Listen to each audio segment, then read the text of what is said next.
Bertie was my trusty wee bicycle, 29 hardtail, specialised rock hopper, I think. And then I also had Edna, which was my little mascot. She sat in the little pouch on the top of my top tube, stared at the scenery, stared at my double chin as I cycled along on top. So I feel pretty lucky to have grown up kind of in the outdoors, doing lots of biking and lots of tramping, and lots of sailing. Yeah, so that's kind of where I like to be. And then at the end of 2020, me and my parents bike-packed across the widest point of the North Island over, I think it was 11 or 12 days, and I absolutely loved it. It was incredible.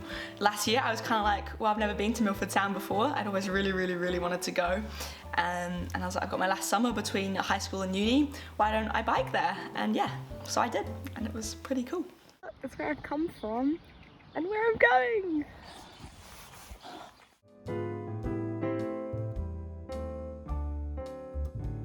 This is episode 1 of Freya's Sounds and Sounds vlog. I'm cycling with Mai Tai.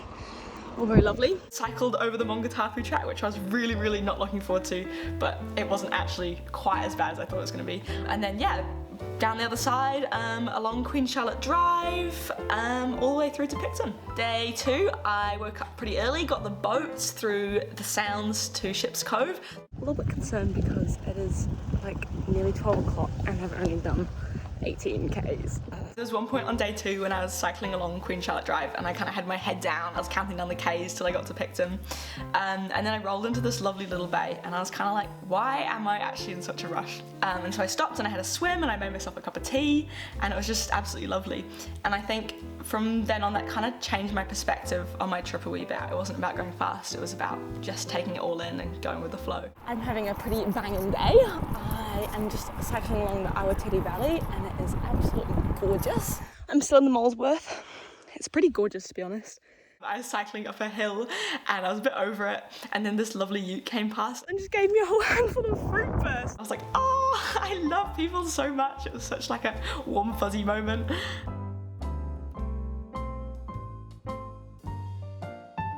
So the Canterbury Plains, that section started pretty well. Cycled out of Hamlet eating a really good pie. My first day on the Canterbury Plains was my longest day of the trip. I did 180 Ks and I was actually feeling really good. I'm in my 170th kilometre. I've got 10 more to go.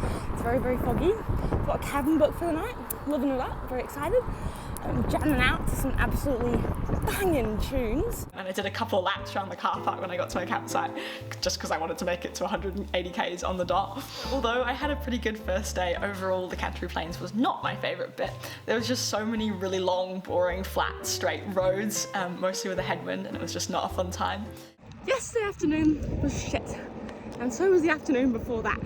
But yesterday morning was lovely because I spent the night at some family friend's house in Methven, and then I like lazed around the whole morning while my bike was in the bike shop getting fixed.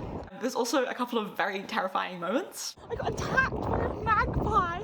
It like swoops down and like aims at my head. And there's so many old men in this absolutely beautiful combination of lycra and like fluoro vests. It's so bad. Like there's this one guy, he's about 70, he was wearing this like full white lycra skin suit. It's actually scarring. I want to cry myself. I just spill everywhere. And I've eaten my whole cucumber.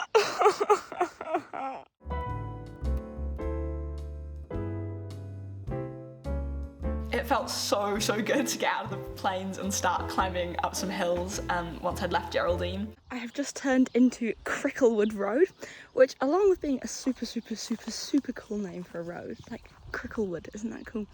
It's also halfway. Wahoo! I got to Tekapo and the whole place was so busy. There was like people everywhere and the campsite was chock-a-blocker. So I took a bit of a punt, went down this long gravel road to this campsite and it ended up being such a good choice because it was the most beautiful campsite ever. And it was so nice that I stayed there for an extra day and had a nice rest day. I like swum, did some journaling. Oh, it was so lovely. I rode along the Alpstrotion Trail, past all the big mountains, past Lake Pukaki. It was beautiful, so nice. And then I stayed the night at Quailburn campsite. Woke up in a bit of a bad mood the next morning, woke up really early, had slept awfully, it was raining, I was stinky, I was dusty, I was very over it. And I also had to ride like 20 Ks to the nearest town for breakfast because I didn't have any food. I've just rolled out of Omarama. Got myself the fattest cucumber ever. Look how big it is. It won't even fill my top tube, it's that big. But I'm very excited to eat that at the top of this fatty climb. Example A of being dusty all the fucking time, like a truck's just gone past, and now I'm covered in dust. I bumbled along the Otago Rail Trail, not in any huge rush at all. And the next day I met my parents and we cycled along the Lake Dunstan Trail together, which was pretty nice. Went to Wanaka for a couple of days for Christmas.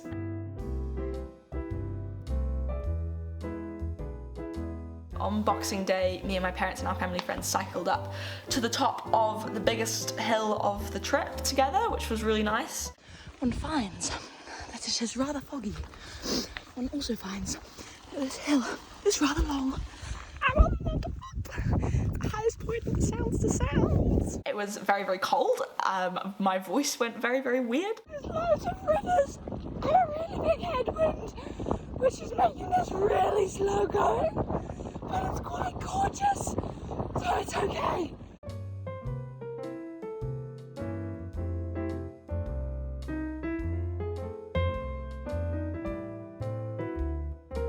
And the next day I bumbled along the Round the Mountains trail. Tomorrow's my last day. Bit of a bittersweet moment. It's the last day! We've done about 70k's, got about 50 to go. My lovely parentals are riding little bits with me. Say hello! It's so beautiful. Go through the Homer Tunnel. Last climb done. It's pretty fucking spectacular. I had like the best descent of my whole life. It was absolutely gorgeous. Down the other side all the way into Milford Sound.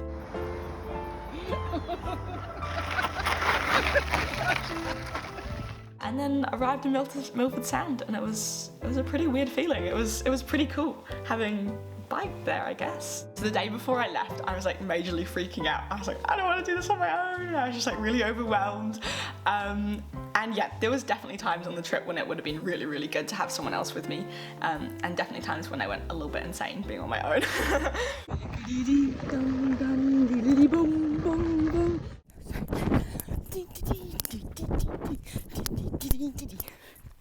I made a new friend. In general, it did push me out of my comfort zone a bit more to talk to people and talk to all sorts of random people, like farmers and shopkeepers and people on holiday. Bikepacking allows you to go at such a slow pace and just take it all in and go places you wouldn't normally go.